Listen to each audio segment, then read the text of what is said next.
ప్రాణం విలువ ఎంత అంటే ఒక్క 2 నిమిషాలు కొద్దిగా ముందుగా తీసుకొని వస్తే బతికేటోడు అని డాక్టర్లు చెప్తుంటే వింటాం కదా.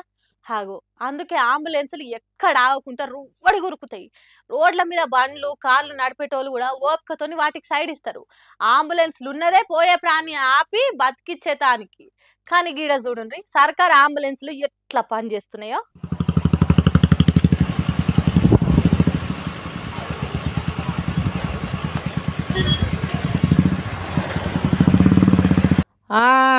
ఎట్లా మారిపోయిందో చూడుండ్రి తెలంగాణలో అంబులెన్స్ల పరిస్థితి.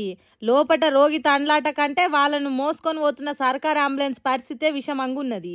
దాని నాడి ఎప్పుడు ఆగుతుందో తెలియకుండా అయింది. పోతుంటేనే మధ్యలోనే ఆగిపోయిందట. హాగో ఎందుకు ఇట్లా చేస్తున్నది? లోపల ఎమర్జెన్సీ పేషెంట్ కంటే దీనికి ఎమర్జెన్సీ ట్రీట్మెంట్ ఇచ్చేటట్టు తయారైందని చూస్తే డీజిల్ అయిపోయిందట. లోపటున్న మనిషికి తిప్పలు అవుతుందని తొందరగా పోయి డీజిల్ తెచ్చి పోసి స్టార్ట్ చేస్తే డర్రు లేదు డూరు లేదట. నాడి కొట్టుకొని పేషెంట్ తిరగా ఇంజన్ల సడీ సప్పుడు లేదట. అందుకే గుండాగిన మనిషికి సిపిఆర్ చేసినట్టు అందరు కలిసి ఒగిట్ల నెట్టి డక్క కొడితే స్టార్ట్ అయిందట.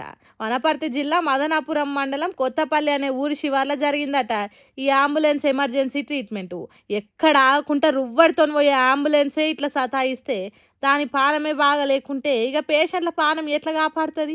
దాన్ని నడిపే డ్రైవర్ డీజిల్ ఉన్నదా లేదా అనేది ఎప్పటికప్పుడు చూసుకోవాలి కదా. అట్లనే బండి కండిషన్ కూడా చెక్ చేసుకోవాలి కదా. ఇట్లా పేషెంట్లను ఎక్కించుకొని పోకుండా నడిమిట్లా అయితే ఎట్లా? కాంగ్రెస్ సర్కార్ వచ్చినాక చూడుండ్రి అంబులెన్స్ల పరిస్థితి ఎట్లా తయారైందో అనే చెడ్డ పేరు ప్రభుత్వానికి రాదా? ఇప్పటికే వైద్య రంగం ఆగమైంది కాంగ్రెస్ వచ్చినాక అని అంటుర్రు. అది అట్లుండగానే డ్రైవర్లు ఇట్లా చేస్తే ఎట్లా? మరి డీజిల్ బిల్లులు మెకానిక్ బిల్లులు పెండింగ్లు ఉన్నాయా? వాటిని సర్కారు ఎప్పటికప్పుడు చెల్లించకనే ఇట్లా అయిందా అనేది మనకు తెలియదు. కానీ పాత రోగి తీరుగానే ఉన్నది తెలంగాణ అంబులెన్స్ల పరిస్థితి అని అంటురు పబ్లిక్. మరి ఇట్లయితే ఎమర్జెన్సీ కేసులు ఎట్లనో ఏమో పోన్రి. ఓ అయ్యవ్వలు, మీ ఆడపిల్లలకు పెళ్లి చేసేటప్పుడు బాగా ఆలోచన చేసి చెయ్యుండ్రి. అసలు వాళ్ళకి ఇష్టం ఉన్నదో లేదో మనస్ఫూర్తిగా అడిగి మరి ఇష్టం అంటేనే పెళ్లి చేయుర్రి.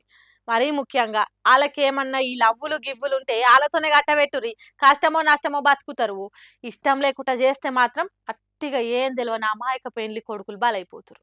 ఇగో గీ పెండ్లి కొడుకు అయితే జర్రంతల బతికి బయటపడ్డాడు. కానీ లేకుంటేనా మొన్నటి మేఘాలయ హనీమూన్ కథ లెక్కనే ఈ పిల్లగాని కథ కూడా కథలుగా మాట్లాడుకునేటోళ్ళు.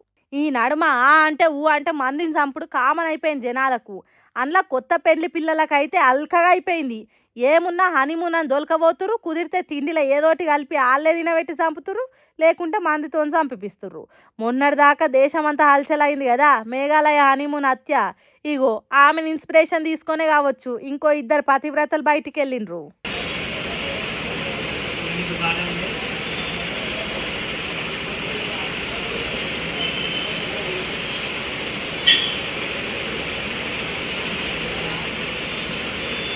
కనిపిస్తున్న నారిమని ఎంత అమాయకంగా ఏం తెలియని సొక్క పూసలు ఎక్కున్నదో కదా. పేరు ఐశ్వర్య.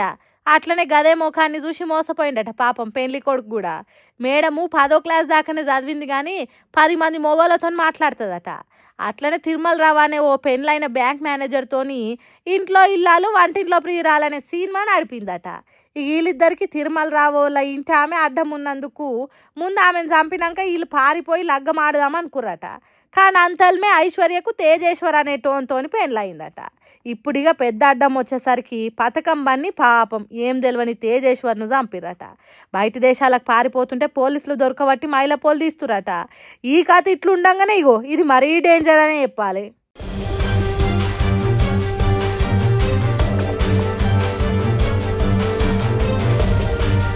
ఇగో ఈ పతివ్రత పత్తిత్తు పేరు సీతారా. ఈమెకు ప్రయాగ్రాజ్లుండే నిషాద్తోని లగ్గం చేసిరట ఇంటోళ్ళు. మరి లగ్గం ఇష్టం లేకుంటే ముందే చెప్పలేదో లేకుంటే ఇంటోళ్ళే బలవంతంగా చేసిరో కానీ పెళ్ళైనాక మొదటి రాత్రి నాడే కత్తి పట్టుకొని నన్ను ముట్టుకుంటే 35 ముక్కలు నరికేస్తా, నాకు నువ్వంటే అస్సలు ఇష్టం లేదు, నేను అమన్ని ప్రేమించిన, వాడు తప్ప నన్ను ఎవ్వరు ముట్టుకోవద్దు అనుడేగాక ఈ ముచ్చట్లు బయట పెడితే నీ మీద మీ ఇంటోళ్ళ మీద తప్పుడు కేసులు పెట్టి జైలు లేపిస్తా అని బెదిరించిందట. ఇదే ముచ్చట పెళ్లి కొడుకు పోయి వాళ్ళ అమ్మ నాయనలకు చెప్తే వాళ్ళు తెల్లారే పంచాది పెట్టి పిలిపించిరట అందరినీ. వాళ్ళందరు నచ్చ చెప్పినా కానీ మేడం ప్రేమలో మునిగిపోయి ఎవ్వని మాట వినడు సీతయ్య లెక్క ఇంట్లో ఎవ్వలేంది చూసి లేచిపోయిందట. ఖాతమిగా ఆమె లేచిపోవడంతోని పెళ్లి కొడుకు వాళ్ళ ఇంటోళ్ళు అబ్బా సాయిరామ్ జర్రుంటే చచ్చిపోవు, నాది కూడా ఆ మేఘాలయ హనీమూన్ కథనే అయ్యేది కావచ్చని ఊపిరి పీల్చుకురట. సుషిరా ఎట్లా తయారైతుర్రు ఆడిబోరలు. పాపం ఆడపిల్లలకేం తెలియదు, అమాయకులు అని మనం అనుకుంటాం కానీ వాళ్ళు మొగోళ్ళని మించిపోయిరు సంపుట్ల.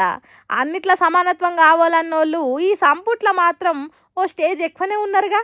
ఇసోంటి ఇంటేనే పెండ్లిళ్ళు చేసుకోవాలంటేనే భయపడుతురు మగపోరలు పాపం.